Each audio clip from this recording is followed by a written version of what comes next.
Parle-nous de ton parcours. Oui. Titulaire maîtrise en physiothérapie, diplôme en droit de la santé, entrepreneur, que c'est ça, cette espèce de mix-là.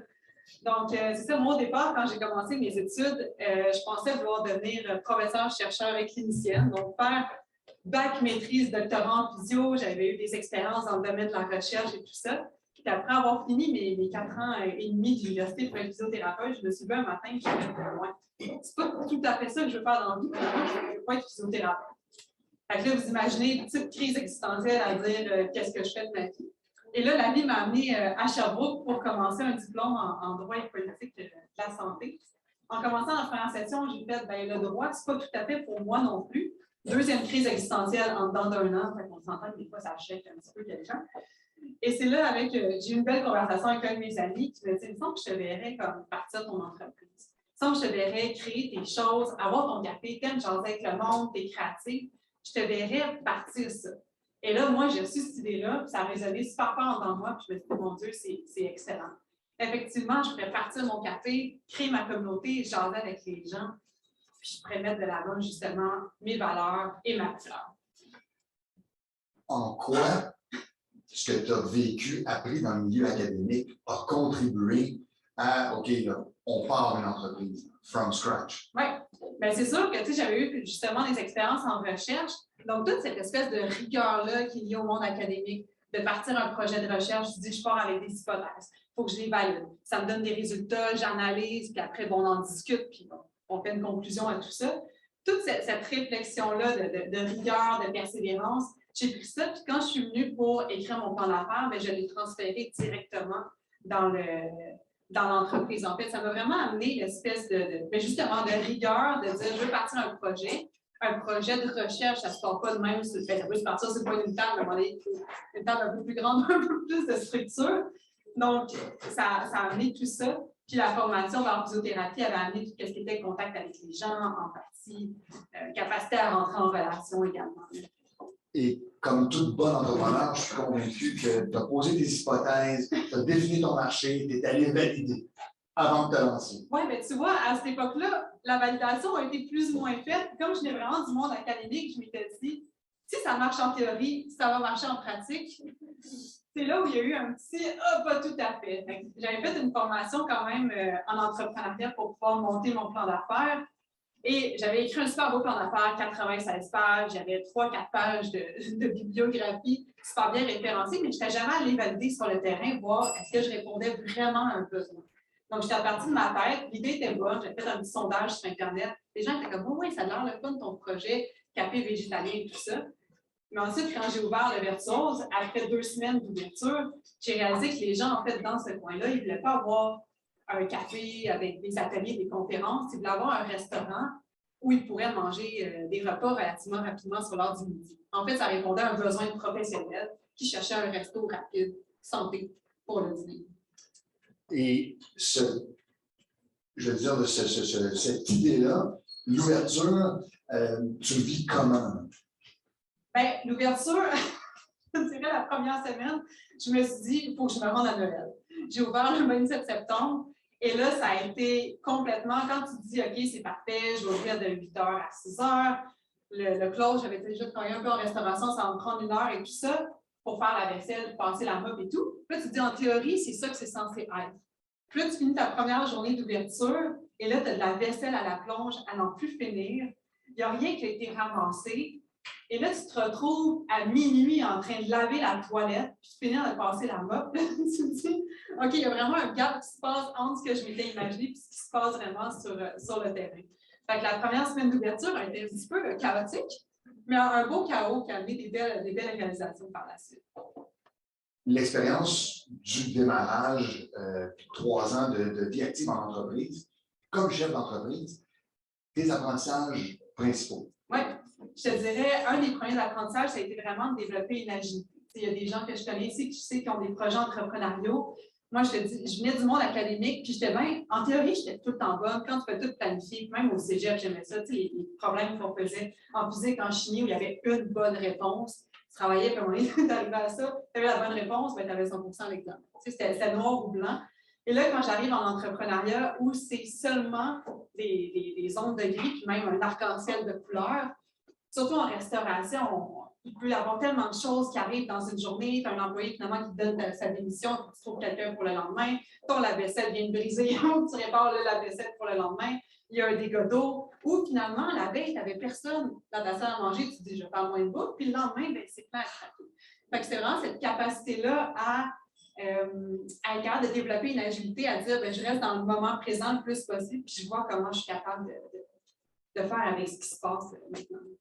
Et pour le bénéfice des gens présents dans la salle, comment as-tu vécu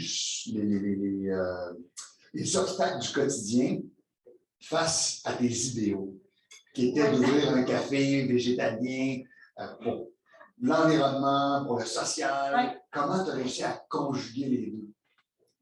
C'est une bonne question. Ça prend pas que quelqu'un me pose cette question-là. C'est super intéressant, mais je pense qu'à un moment donné, ça a pris un bon moment. Je te dis, j'étais restée assez attachée à cette idée-là de base. Comment il a fallu que je lâche prise d'une certaine façon, puis que je me dise, ben, qu'est-ce que cette place-là m'apporte? Bon, là, je pensais que ça allait être plus un café, les gens venaient prendre un petit dessert, un café, jaser, puis ça virait plus en resto, avec justement un roulement sur l'heure du dîner. Il y a Florence ici qui a été mon employé qui l'a vécu avec moi, ou quand ça roulait, ça roulait. Mais ce que j'ai repris le plus de cette expérience-là, c'est tous les contacts que j'ai eus avec les beaux êtres humains qui ont participé.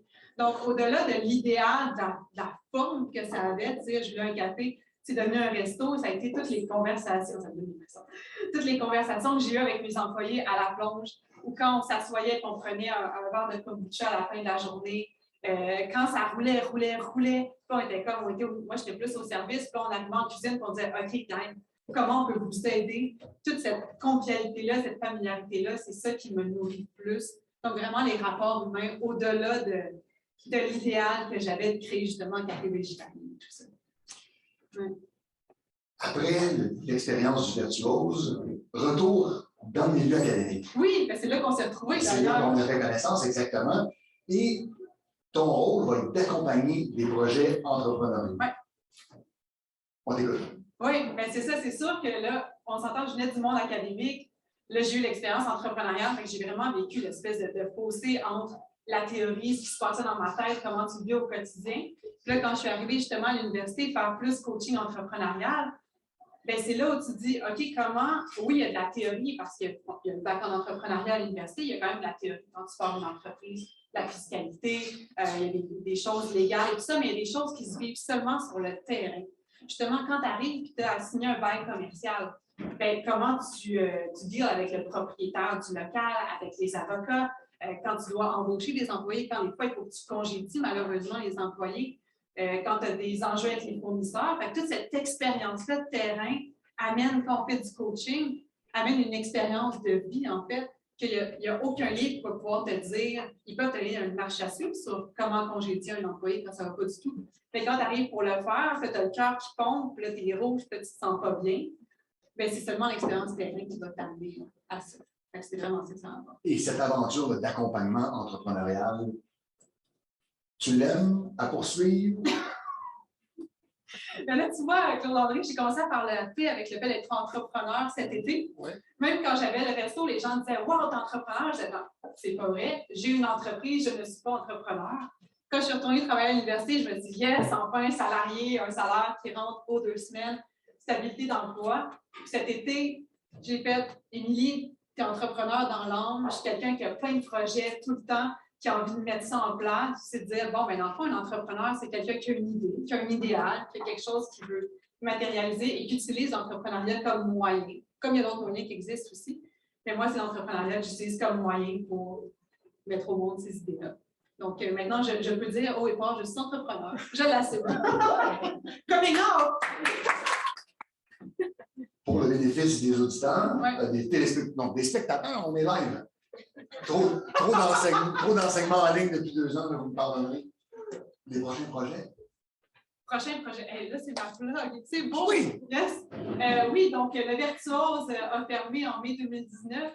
Et là, ça faisait 2 ans que le projet de faire le livre de recettes était dans ma tête. Il s'est densifié finalement cet automne. Donc, le livre de recettes sortira sous peu en décembre pour ceux qui sont intéressés, ceux qui ont connu le projet et autres. Fait que là, je me concentre là-dessus, puis je laisse incuber le reste. Moi, j'ai comme des accouchements simultanés. Et... fait que le reste sortira en temps opportun. Merci beaucoup à tous les deux pour cette présentation. Merci Émilie. Est-ce qu'il y aurait des gens qui auraient des questions pour Émilie dans la salle? Oui, oui. En fait, tu parlais au début que le projet est né d'un de tes amis qui t'a amené vers là. Quand tu as finalement décidé d'abandonner ce projet-là, est-ce que tu avais encore cet ami-là en pensée et en disant comme j'ai pas réussi à atteindre ce que lui voulait que je fasse un peu? Intéressant. Mais je te dirais, cet ami-là a vraiment eu, un peu, c'était le semeur de graines. Fait une fois qu'il a semé la graine, bon, il a commencé à avoir des racines, il y a une tige qui a poussé, tout ça. Puis lui, il m'a aidé dans l'accompagnement au niveau de plus opérationnalisé par la fameuse structure et découpage de projet.